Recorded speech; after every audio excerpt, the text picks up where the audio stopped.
ketika masuk atau dimasukkannya makhluk hidup, zat, energi, ataupun komponen lain ke dalam air ataupun udara. Pencemaran juga bisa berarti berubahnya tatanan atau komposisi air atau udara oleh kegiatan manusia dan proses alam, sehingga kualitas air ataupun udara menjadi kurang baik atau tidak dapat berfungsi lagi sesuai dengan manfaatnya. Pencemaran terjadi bila daur materi dalam lingkungan hidup mengalami perubahan, sehingga keseimbangan dalam hal struktur maupun fungsinya terganggu.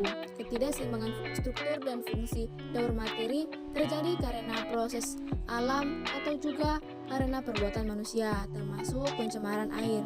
Pencemaran air merupakan masalah global utama yang membutuhkan evaluasi dan revisi kebijakan sumber daya air terdapat pada semua tingkat, dari tingkat internasional hingga sumber air pribadi dan sumur. Telah dicatat bahwa populasi air adalah penyebab terkemuka di dunia untuk kematian dan penyakit, dan tercatat atas kematian lebih dari 14.000 orang setiap harinya. Air biasanya disebut tercemar ketika terganggu oleh kontaminan antropogenik dan ketika tidak bisa mendukung kehidupan manusia seperti air minum, dan mengalami pergeseran ditandai dalam kemampuannya untuk mendukung komunitas penyusun biotik seperti ikan. Fenomena alam seperti gunung berapi, ledakan alga, kebinasaan ikan badai, dan gempa bumi juga menyebabkan perubahan besar dalam kualitas air dalam status ekologi air. Pengelolaan air buangan merupakan serangkaian proses yang dilakukan untuk menghilangkan dan membersihkan limbah hasil industri komersial atau rumah tangga yang terkandung dalam air sehingga dapat dimanfaatkan kembali oleh lingkungan tanpa memberikan dampak negatif. Tujuan utama pengelolaan air buangan adalah untuk mencegah penyebaran penyakit yang bisa menular melalui air limbah dan untuk mencegah kerusakan lingkungan. Jenis dan pengelolaan air buangan. Jenis air buangan dapat dibagi menjadi 3 golongan. Pertama, air buangan yang bersumber dari rumah tangga, yaitu air buangan yang berasal dari penduduk. Pada umumnya, air buangan ini terdiri dari ekstraktan tinja dan air seni, air bekas cucian dapur, dan kamar mandi, dan umumnya terdiri dari bahan-bahan organik. Kedua, air buangan industri, yaitu berasal dari berbagai jenis industri. Akibat proses produksi, zat-zat terkandung di dalamnya sangat bervariasi, sesuai dengan bahan baku yang dipakai oleh masing-masing industri, antara lain nitrogen, sulfida, amoniak, lemak, garam-garam, zat pewarna, mineral, logam berat, zat pelarut, dan sebagainya. Oleh sebab itu, pengelolaan jenis air buangan ini menjadi lebih rumit karena harus mempertimbangkan dampaknya pada lingkungan. Ketiga, air buangan kota praja, yaitu air buangan yang berasal dari daerah perkantoran, perdagangan, hotel, restoran, tempat-tempat umum, tempat ibadah, dan sebagainya. Pada umumnya, zat yang terkandung dalam jenis air buangan ini sama dengan air buangan rumah tangga. Beberapa cara pengelolaan air buangan antara lain: pertama, pengenceran. Air yang tercemar diencerkan sehingga memiliki konsentrasi lebih rendah sebelum dibuang ke saluran. Kedua, kolom oksidasi. Pengelolaan air buangan ini dengan metode kolom oksidasi memanfaatkan sinar matahari, oksigen, bakteri, serta ganggang alga. Keempat unsur tersebut mampu membersihkan semua kontaminan secara alami. Ketiga, irigasi. Irigasi dilakukan dengan mengalirkan ke parit terbuka. Ini memungkinkan terjadinya perembesan ke dalam tanah melewati dasar dan dinding parit. Proses penyaringan alami terjadi pada metode ini. Keempat, pendahuluan. Tahap pertama adalah pendahuluan, di mana limbah akan dipisahkan dari padatan kasar dengan lemak atau minyak. Fasilitas yang dibutuhkan antara lain saringan, pencaca, bak penangkap pasir, penangkap lemak minyak, serta bak penyitaran. Kelima, tahap pertama. Tahap pertama dilakukan dengan pengurangan kandungan padatan tersuspensi, setelahnya melalui proses pengendapan partikel padat. Dalam tahap ini digunakan bahan kimia untuk meningkatkan kemampuan netralisasi. Tahap keenam, tahap kedua.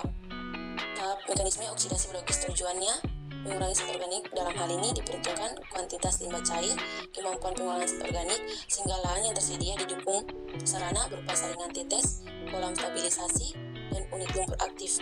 Terakhir, pengelolaan lanjutan. Pengelolaan tahap lanjutan bertujuan untuk menghilangkan senyawa fosfor, nitrogen, menghilangkan sisa bahan organik serta senyawa penyebab warna, serta menghilangkan padatan terlarut dalam limbah atau air buangan. Dampak pengelolaan air buangan bagi kesehatan. Yang pertama, penyebaran penyakit air. Air buangan dapat mengandung berbagai patogen dan mikroba yang berpotensi menyebar penyakit air seperti diare, kolera, dan leptospirosis. Yang kedua, kontaminasi air minum. Jika air buangan tidak diolah dengan baik sebelum dibuang, air tanah dan air permukaan di sekitar wilayah pembuangan dapat terserang pencemaran. Hal ini dapat mengurangi kualitas air yang digunakan untuk kebutuhan air minum, mandi, mencuci, dan lainnya. Yang ketiga, pencemaran lingkungan. Pengelolaan air buangan yang tidak efektif dan tidak memadai dapat menyebabkan pencemaran lingkungan, seperti tumpahan limbah ke sungai dan laut. Hal ini dapat merusak keanekaragaman hayati dan lingkungan hidup yang sehat. Yang keempat, masalah kesehatan yang kronis. Air buangan juga dapat mengandung bahan kimia berbahaya seperti logam berat dan pestisida. Pemaparan jangka panjang terhadap bahan kimia tersebut dapat menyebabkan masalah kesehatan kronis seperti kanker, masalah saluran pernapasan, dan gangguan endokrin. Dasar hukum pengendalian pencemaran air. Yang pertama yaitu Undang-Undang 32 tahun 2009 tentang perlindungan dan pengelolaan lingkungan hidup. Yang kedua yaitu Peraturan Pemerintah Nomor 82 tahun 2011 tentang pengelolaan kualitas air dan pengendalian pencemaran air.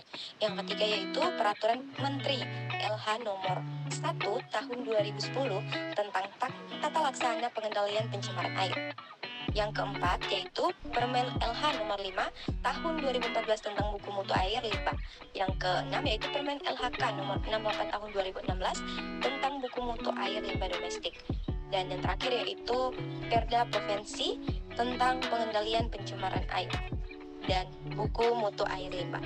Pengendalian pencemaran air dapat dilakukan dengan pertama, pembuatan kolam stabilisasi.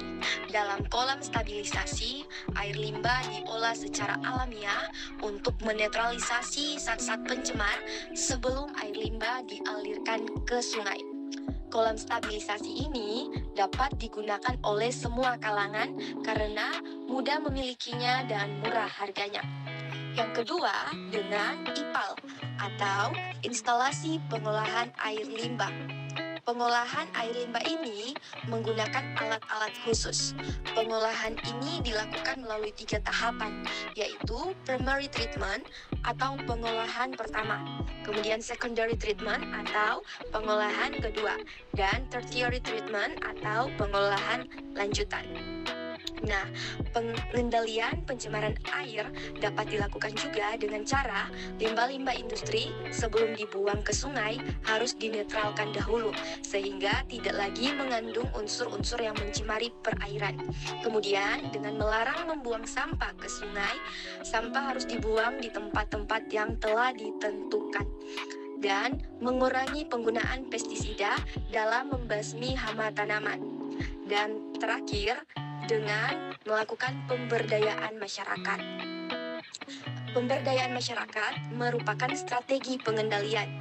Dalam perspektif ini, disadari betapa penting kapasitas manusia dalam upaya meningkatkan usaha untuk pengendalian pencemaran.